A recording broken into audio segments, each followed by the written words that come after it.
This your famous house. I'll make this easy for you. Leave now, or we kill you. I might be either way.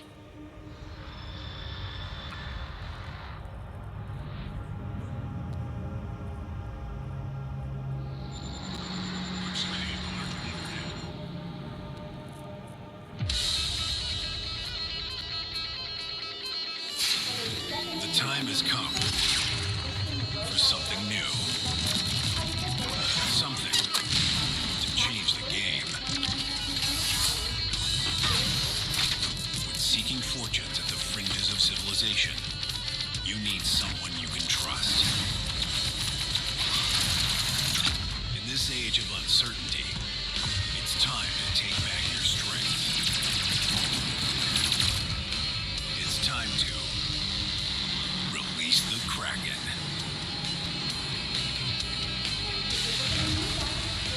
Drake Interplanetary. We got your back.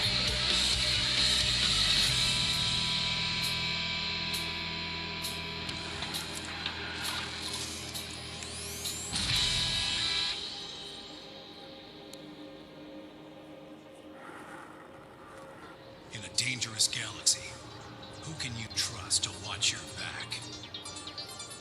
Drake's Cutlass Blue lets you take the law into your own hands. With all the attitude you expect from a Cutlass. Formidable suppression options offering a range of lethality, supercharged thrusters, plus an integrated quantum dampener and onboard containment system. The Cutlass Blue. Bad news for the bad guys. Only from Drake. Alright, if you can't tell, today is Drake Day. Day 7, 8.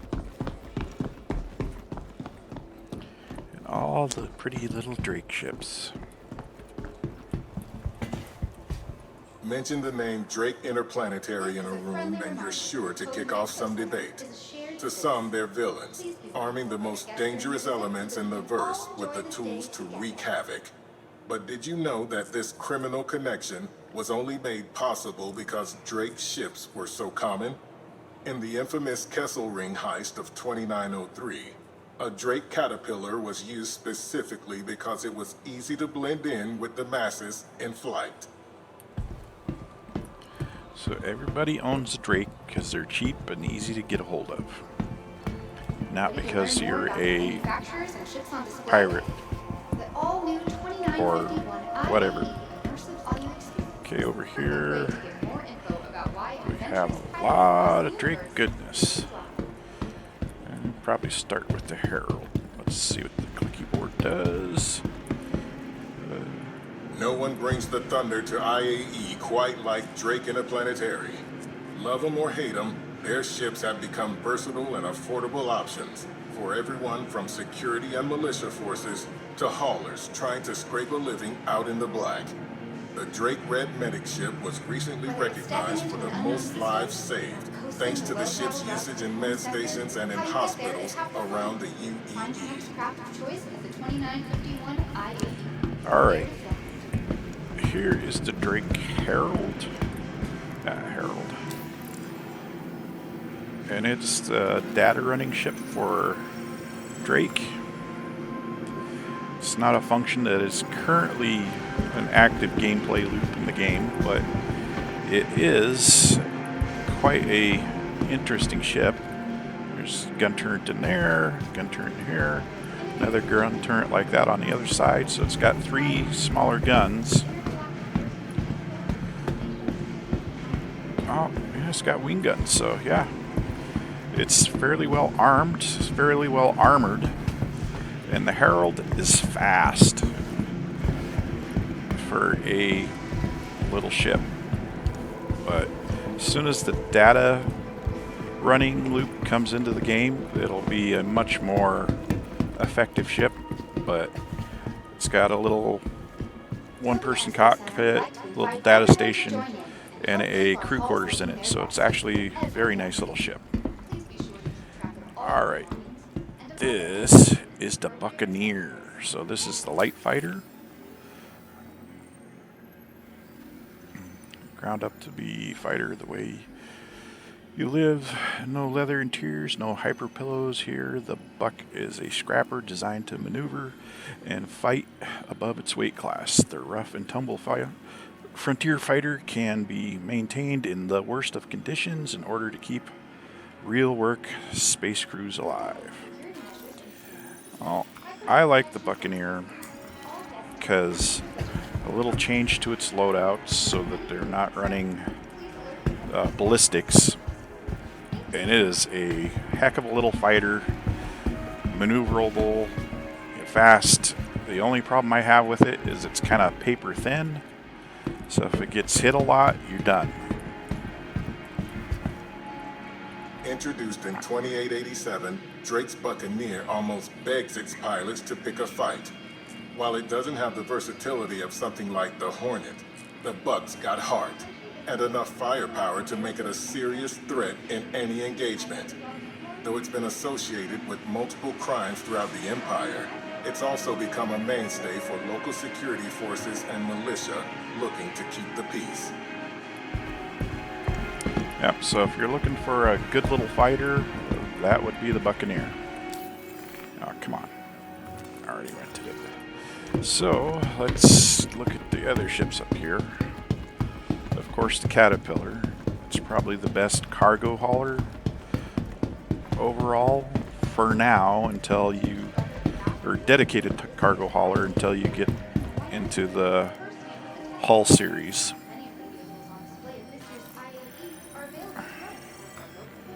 Yeah, that's all it is a transportation.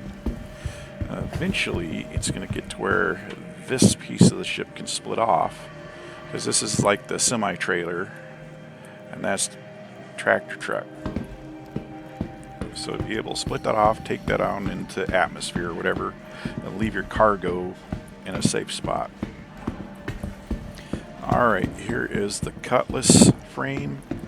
We have the Cutlass Red, which is our basically an ambulance.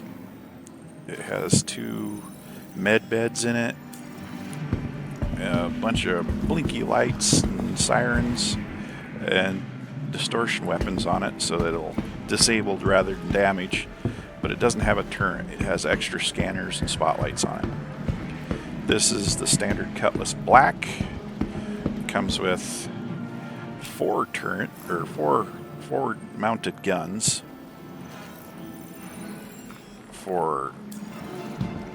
they're gimbaled, and it has a dual turret on top. It has plenty of cargo space. You can put a rock in there. You can carry quite a bit. It has the sliding side doors for a drop ship. Let's just go in the back here real quick. It's got the little jump seats, so you got 3 on each side, so you can carry 6 Marines seated. You can put a rock in here. You can put a light vehicle. It's got the jump doors, so you can just drop them out the side. You don't have to necessarily go out the back. It has a small crew quarters. There's your gun turret. There's your armory. The only thing it doesn't have that it originally had and was originally stated as having is a bathroom. They removed that when they remodeled the frame. That's my only complaint about it. I run a Cutlass Black, so I've modified mine a little bit to make it more effective to my fighting style. Here is the Cutlass Blue. It has the distortion cannons on it, so that it's a disabler rather than destroy, although it does have the Panthers up here. It also has the turret. It has the better cockpit dome on it, a nice round dome, so there's no bars in the way. It also has the warning lights when you hit your lights, so it does the flashy lights. And its setup, rather than, see, it doesn't have the dropship doors on it. It has the docking collars on it. But it has a little airlock back here for your cargo. But it has these holding cells, so when you catch your miscreants that are causing problems, you just lock them in the holding cell. And here's its same compartment. There's the same as the Cutlass Black, just a little bit different livery color. But I really like the cockpit glass. Okay, so to the next one. So that was the Cutlass Frame, the Caterpillar, the Herald, and the Buck. So downstairs we go. And this is the only area open on the upper level for the expo today, so it's gonna be a short one. Oh, this is the lounge area.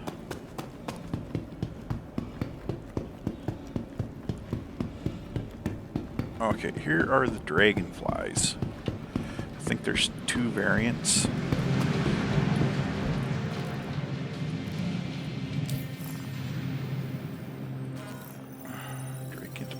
Racing.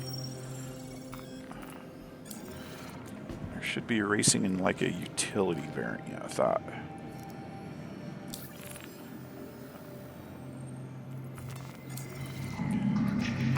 There's one that has like 1 SU of cargo.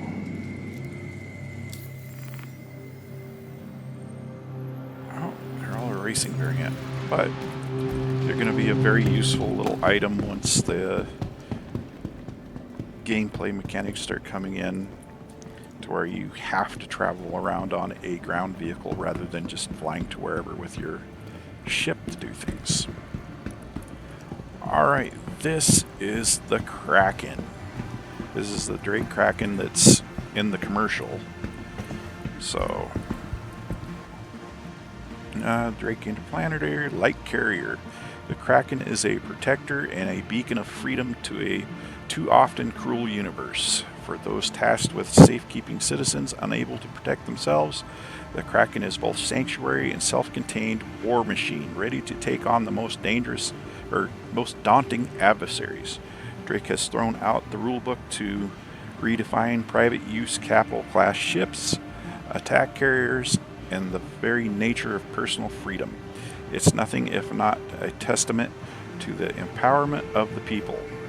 So basically, this is almost military-grade weaponry that's made to be in the public. So they'll sell these to your government so they can run it as a mobile police unit, because you can get 3 light fighters on this side and was it 2 medium fighters on the other side, or however you want to stack it. It's got guns, it's got inner compartments for cargo, it's got repair, it's got refueling. So it's kind of a jack of all trades fighter. But you'll probably see a lot of militias, planetary militias have it, and pirates. Alright, over here we have the Vulture. Another interesting little Drake creation for light salvage. Answer to no one, cut out the middleman, throw caution to the wind, rip wrecks like a pro, and carve out your own place in the great big empty beyond, behind the stick of this rough, rugged salvage machine from Drake Interplanetary. So basically, this is for tearing down wrecked ships, wrecked stations, wrecked whatever. So you can break down and reprocess the metals and whatnot and sell them for, you know, your own financial gain. I imagine there's going to be some point of recovering components and stuff that are repairable or resellable and using those for extra capital gain. Alright. God, you guys cut it out. Okay, the Corsair. Heed the call of the uncharted space and harness the spirit of exploration with the Drake Corsair, a worthy companion supporting you in battle, discovery, and delivery, whatever the winds of adventure may steer your way, steer to you. Okay, this is another kind of asymmetrical ship that Drake's putting out. With like the caterpillar and everything else, they kind of like to cant it a little, make it a little different. This is supposed to be well armed and armored fighter class. I think it kind of looks more like a blockade runner than an explorer, but we'll see when it comes out. It's still in gray box, so nobody's 100% sure exactly what it's going to look like. It's kind of hoping it is coming out this patch, but we'll have to wait and see. But as you can see, it's got turrets, it's got main guns, it's got a little bit of everything on there, so it ought to be interesting when it finally drops. Okay, this is the last ship for today's expo, and I'll talk to you all later. Thank you for listening.